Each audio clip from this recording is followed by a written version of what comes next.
அகர முதல எழுத்தெல்லாம் ஆதி பகவன் முதற்றே உலகு. அதாவது எழுத்துக்களுக்கு எப்படி அகரம் முதன்மையா இருக்கோ அந்த மாதிரி இந்த உலகத்துல உள்ள உயிர்களுக்கெல்லாம் இறைவன் முதன்மையானவர்னு திருவள்ளுவர் சொல்றாருங்க. அப்படி நமக்கெல்லாம் முதன்மையா இருக்கிற அன்னை தமிழை வணங்கி இங்குள்ள பெரியோர்களுக்கும் சான்றோர்களுக்கும் என் முதற்கண் வணக்கம். திருக்குறளில் எனக்கு கொடுத்திருக்கிற தலைப்பு என்னவென்றால் 119வது அதிகாரமாகிய பசப்புரு பருவரல். என்னது பசப்புரு பருவரலா? பெயரே வித்தியாசமா இருக்கே, புரியாத மாதிரி இருக்கேன்னு நீங்க நினைக்கலாம். சில பேருக்கு அந்த அதிகாரம் பத்தி தெரிஞ்சும் இருக்கலாம். இந்த அதிகாரத்தோட குறளும் பொருளும் நம்ம புரிஞ்சுக்கிட்டோம்னா இந்த அதிகாரம் உங்க எல்லாருக்குமே ரொம்ப பிடிச்சுடுங்க. அதுவும் குறிப்பா கணவன் மேல அதீத அன்பு வச்சிருக்க மனைவிகளுக்கு ரொம்பவே பிடிக்கும். அப்போ மனைவிகளுக்கு மட்டும்தான் பிடிக்குமா, கணவனுக்கெல்லாம் பிடிக்காதான்னு நீங்க கேட்கலாம். திருக்குறளோட சிறப்பு அம்சமே என்னன்னா, சூழ்நிலைக்கு தகுந்தாற் போல, அதாவது நபர்களுக்கு ஏற்றாற் போல அதனுடைய கருத்துக்களை பொருள் மாறாமல் மாத்திக்க முடியுங்க. உதாரணத்துக்கு சொல்லணும்னா, தந்தை மகற்காற்றும் நன்றி அவையத்து முந்தி இருப்ப செயல். அதாவது தந்தையோட கடமை தன்னுடைய மகனை அவையில முந்தி இருக்க செய்யறதுன்னு திருவள்ளுவர் சொல்றாருங்க. அப்போ தந்தைக்கு மட்டும்தான் கடமையா என்ன, தாய்க்கும் தானே கடமை. அதே மாதிரி மகனுக்கு மட்டும்தான் இந்த குறள் பொருந்துமா என்ன, மகளுக்கும் பொருந்தும் அல்லவா? அப்போ இந்த அதிகாரம் மனைவியோட அதாவது தலைவியோட உணர்வை மையப்படுத்தி எழுதியிருந்தாலும் ஆண்களுக்கும் இந்த அதிகாரம் பொருந்துங்க. பசப்புரு பருவரல்னா ஆங்கிலத்துல தி பேலிட் ஹியூ அப்படின்னு சொல்லுவாங்க. இப்போ நான் ஏன் இந்த அதிகாரம் மனைவிகளுக்கு ரொம்ப பிடிக்கும்னு சொன்னேன்னா, இப்போ ஒரு கணவர் ஊருக்கு போயிட்டாருன்னு வச்சுக்கோங்களேன். அப்போ எந்த மனைவியாவது என்னுடைய கணவர் ஊருக்கு போயிட்டாருன்னு எங்கேயாவது கொண்டாடி பார்த்திருக்கீங்களா? அதுவே மனைவி தன்னுடைய அம்மா வீட்டுக்கு போயிட்டா கூட கணவன் என்ன பண்ணுவாரு, வருத்தமா படுவாரு. என்னுடைய பொண்டாட்டி ஊருக்கு போயிட்டாங்கன்னு கொண்டாடுவாங்க இல்லையா? அதனாலதான் நம்ம சினிமால கூட பார்த்திருப்போம், இந்த மாதிரியான காட்சிகளை தான் காட்டியிருப்பாங்க. அதனாலதான் இந்த அதிகாரம் மனைவிகளுக்கு ரொம்ப பிடிக்கும்னு சொன்னேங்க. பசப்புனா நிறம் மாறுபடுதல். அதாவது பசு மஞ்சள் நிறத்துல உடல் நிறம் மாறுறதுங்க. உதாரணத்துக்கு சொல்லணும்னா, அல்லி மலர் இருக்குங்க இல்லையா, அந்த அல்லி மலரை ஆம்பல் மலர்னு சொல்லுவாங்க.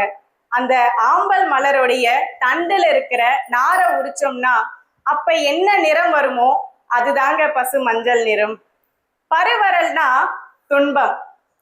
இந்த அதிகாரத்தை பத்தி சுருக்கமா சொல்லணும்னா, தலைவன் பிரிஞ்சு போன காலத்துல அவரது நினைவாலையும் பிரிவாலையும் உடல் நிறம் பசலை நோயால தாக்கப்படுறத உணர்ந்த தலைவி தன்னுடைய உடல்நிலைய நினைச்சி தனக்குத்தானே வருந்தி அத தன்னுடைய தோழி கிட்ட சொல்றது தாங்க இந்த அதிகாரம்.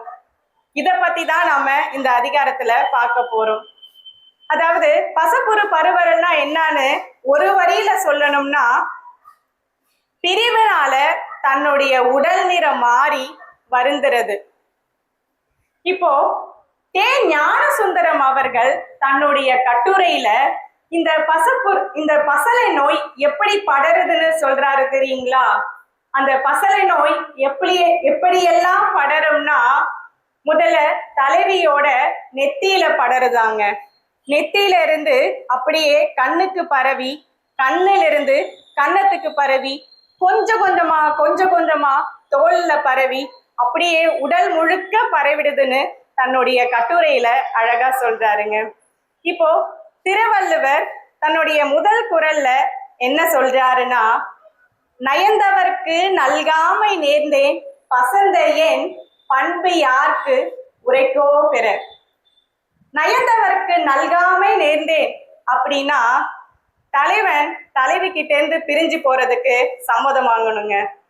தலைவியும் சம்மதம் கொடுத்துட்டாங்க, தலைவனும் பிரிஞ்சு போறதுக்கு தலைவி சம்மதம் கொடுத்துட்டாங்க. ஆனா இந்த அம்மா சம்மதம் கொடுத்துட்டு படுற பாடு இருக்குங்களே. அடுத்த வரியில சொல்றாங்க பாருங்க, பசந்த ஏன் பண்பு யார்க்கு உரைக்கோ பிற. இந்த பிரிவோட துன்பத்தினால என்னுடைய உடம்புல பசலை நிறம் படருதே, இத நான் யார்கிட்ட போய் சொல்லுவேன் அப்படின்னு தலைவி தன்னுடைய பிரிவாற்றாமைய தோழி கிட்ட வெளிப்படுத்துறாங்க. அடுத்த குரல்ல அவர் தந்தார் என்னும் தகையால் இவர் தந்து என் மேனி மேல் ஊறும் பசப்பு. இதுக்கு அர்த்தம் என்னன்னா, தலைவன் பிரிஞ்சு போனதுனால உடல்ல ஏற்படுகிற அந்த பசலை நிற மாற்றத்தை தலைவன் தான் தந்தாருன்னு இந்த அம்மா பெருமையா நினைக்கிறாங்க. அதாவது பிரிஞ்சு போனது அந்த அம்மாவுக்கு ஒரு பக்கம் வருத்தமா இருந்தாலும் இந்த பிரிவு என் தலைவன் தானே தந்தாரு அப்படின்னு பெருமையா நினைக்கிறாங்க. அடுத்த குரல்ல சாயலும் நானும் அவர் கொண்டார் கைமாறா நோயும் பசலையும் தந்து. தலைவி ஒரு ஒப்பற்ற அழகிங்க. அவளுடைய அழகுக்கு ஈடு இணையா யாருமே கிடையாது. அப்படி ஒரு ஒப்பற்ற அழகி. தலைவன் என்ன பண்றாருன்னா, தலைவியுடைய சாயலும் நானும் அவர் கொண்டார் அப்படின்னா தலைவியுடைய அழகையும் நாணத்தையும் எடுத்துக்கிட்டு கைமாறா நோயும் பசலையும் தந்து, அதாவது அந்த அழகையும் நாணத்தையும் எடுத்துக்கிட்டு அதுக்கு கைமாறா என்ன கொடுத்துட்டு போறாருன்னா காதல் நோயையும் பசலை நிறத்தையும் கைமாறா கொடுத்துட்டு தலைவன் பிரிஞ்சு போயிட்டாராங்க. அடுத்த குரல்ல நம்ம தலைவி என்ன சொல்றாங்க, உள்ளுவன் மண் யான் உரைப்பது அவர் திறமார் கள்ளம் பிறவோ பசப்பு. தலைவிக்கு இப்ப மனசுல ஒரு என்ன ஆச்சரியம்னா, நமக்கு எப்படி பசலை நிறம் வரும் அப்படின்னு ரொம்ப வியப்பா இருக்குதுங்க. அதனால என்ன பண்றாங்க, தோழி கிட்ட கேக்குறாங்க, என் தோழி பிரிந்தால் தானே பசலை நிறம் வரும். என் தலைவன் என்கிட்ட இருந்து பிரிஞ்சு போயிருக்காருன்றது உண்மை. ஆனா நான் என் தலைவனை விட்டு பிரியலையே.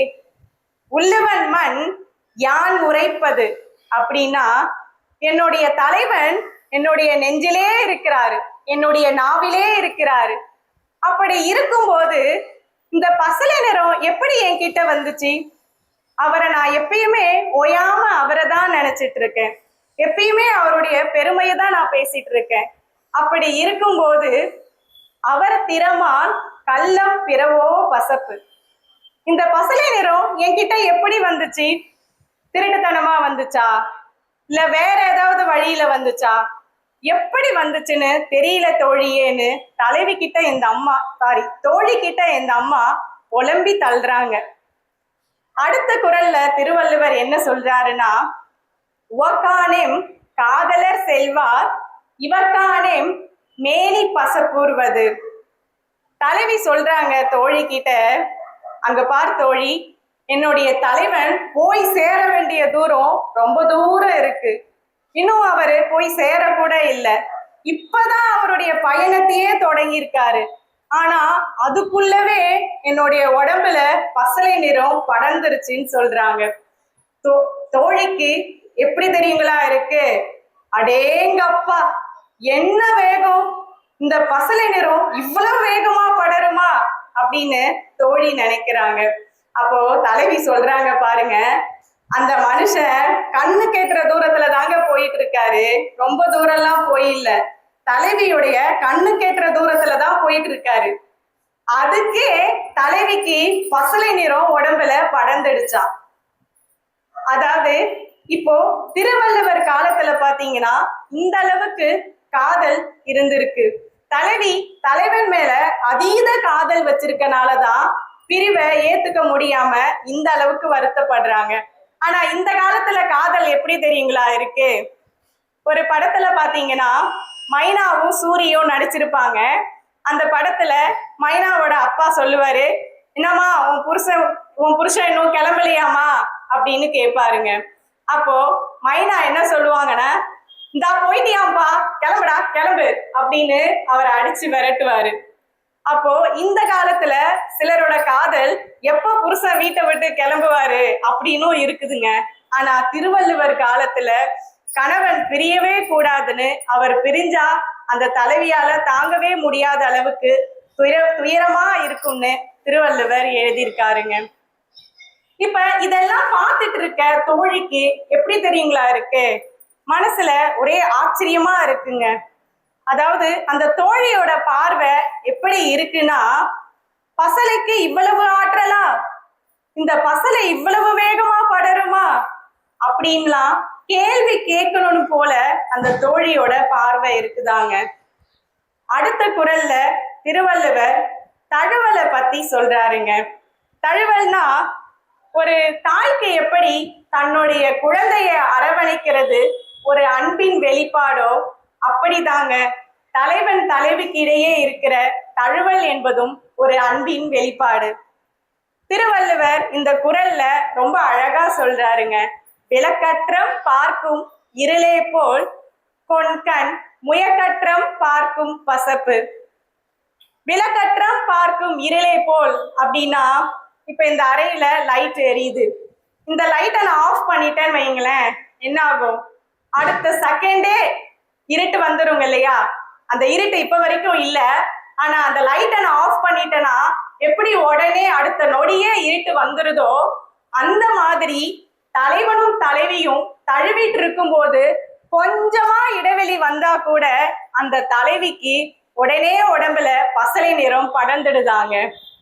ஆரம்பத்துல இந்த அம்மா என்ன சொன்னாங்க, என் தலைவன் பிரிஞ்சு போயிட்டாரு அதனால பசலை நிறம் வந்துச்சுன்னாங்க. அடுத்த ஒரு குறள்ல என்ன சொன்னாங்க, அந்த பிரிவை என் தலைவன் தானே தந்தாருன்னு அதை பெருமையா நினைச்சாங்க. இன்னொரு குறள்ல கூட கண்ணு கெட்டுற தூரத்துல போனாரு அதனால பசலை நிறம் படர்ந்துச்சுன்னு சொன்னாங்க. ஆனா இந்த குறள்ல பாத்தீங்கன்னா அந்த மனுஷன், அதாவது நம்ம தலைவன் பக்கத்துல தாங்க இருக்காரு, கூடவே தான் இருக்காரு, இத்தனைக்கும் நெருக்கமா தான் இருக்காங்க. அதுக்கே நம்ம தலைவிக்கு பசலை நிறம் படர்ந்துடுச்சான். அடுத்த குறள்ல புள்ளி கிடந்தேன் உடை பெயர்ந்தேன் அவ்வளவில் அள்ளி கொள்வற்றே பசப்பு. புள்ளி கிடந்தேன் அப்படின்னா தலைவனும் தலைவியும் உறங்கிட்டு இருக்கும்போது தழுவி கொண்டு உறங்கிட்டு இருக்காங்க. உடை பெயர்ந்தேன் அப்படின்னா அந்த உறக்கத்துல தலைவி தெரியாம கொஞ்சமா நகர்ந்து படுத்துட்டாங்களாம். அவ்வளவுதாங்க. அவ்வளவில் அள்ளி கொள்வற்றே பசப்பு. உடனே தலைவிக்கு அந்த கொஞ்சமா நகர்ந்து படுத்ததுக்கே உடம்புல பசலை நிறம் படர்ந்துடுச்சாங்க. இது வரைக்கும் காதல் உணர்வோட நம்ம தலைவி ஒவ்வொரு குறள்லையும் சொல்லிட்டு இருக்கும்போது, அடுத்த குறள்ல மட்டும் தலைவன் மேல ஒரு கோபம் வந்துருச்சுங்க. ஒரு கோபம் கலந்த வருத்தத்தோட என்ன சொல்றாங்கன்னா, பசந்தால் இவள் என்பது அல்லால் இவளை துறந்தார் அவர் என்பார் இல். அதாவது தலைவன் என்கிட்ட இருந்து பிரிஞ்சு போனனால என் உடம்புல பசலை நிறம் படர்ந்துடுச்சு. அப்ப இந்த ஊர் மக்கள்லாம் இவள் பசலை நிறம் படர்ந்தவள்னு என்னதானே பழிச்சு சொல்றாங்க. ஆனா இதுக்கு காரணம் தலைவன் பிரிஞ்சு போனது தானே, சொல்றதுக்கு யாருமே இல்லையே தோழி அப்படின்னு தன்னுடைய கோபத்தை வருத்தமா தன்னுடைய தோழி கிட்ட தெரியப்படுத்துறாங்க. இதுவரைக்கும் காதலோட இருந்தவங்க இப்ப இந்த மனுஷனை யாராவது சொல்றாங்களா, தலைவன் பிரிஞ்சு போனனால தானே எனக்கு பசலை வந்துச்சு, ஆனா அந்த மனுஷனை யாரும் எதுவும் சொல்லாம என்ன போய் பழிச்சு சொல்றாங்களே தோழியே அப்படின்னு வருத்தப்படுறாங்க. அடுத்த குறள்ல பசக்கமர் பட்டாங்கு என் மேனி நயப்பித்தார் நன்னிலையர் ஆவரெனின். தலைவன் பிரிஞ்சு போறதுக்கு தலைவி சம்மதம் கொடுத்துட்டாங்க. இப்போ என்ன சொல்றாங்க இந்த அம்மா, தலைவன் என் கிட்ட இருந்து பிரிஞ்சு போய் நலமா இருப்பாருனா, அதாவது நல்லா இருப்பாருனா பரவாயில்லை, நான் பசலை நிறம் படர்ந்தே இருக்கிறேன் அப்படின்னு சொல்றாங்க. இப்போ என்ன ஆயிடுச்சுன்னா அந்த அம்மாக்கு பிரிவோட துன்பம் பத்தி கூட கவலை இல்லைங்க. தான் கிட்ட இருந்து பிரிஞ்சு போன தலைவன் அங்க நல்லா இருந்தா போதும் அப்படின்னு நினைக்கிறாங்க. அதுக்காக அவங்க அந்த பிரிவை கூட ஏத்துக்கிற தயாரா இருக்கிறாங்க. அது மட்டும் இல்லாம அந்த பிரிவு அதனால நான் பசலை நிறம் படர்ந்தவளாவே இருந்துட்டு போறேன் அப்படின்னு சொல்றாங்க. அடுத்த குறள்ல ஒரு படி மேல போய்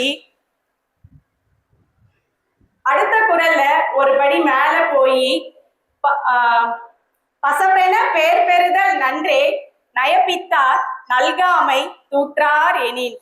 அதாவது தலைவன் பிரிஞ்சு போயிட்டாரு, அவருக்கு சம்மதமும் கொடுத்தாச்சு.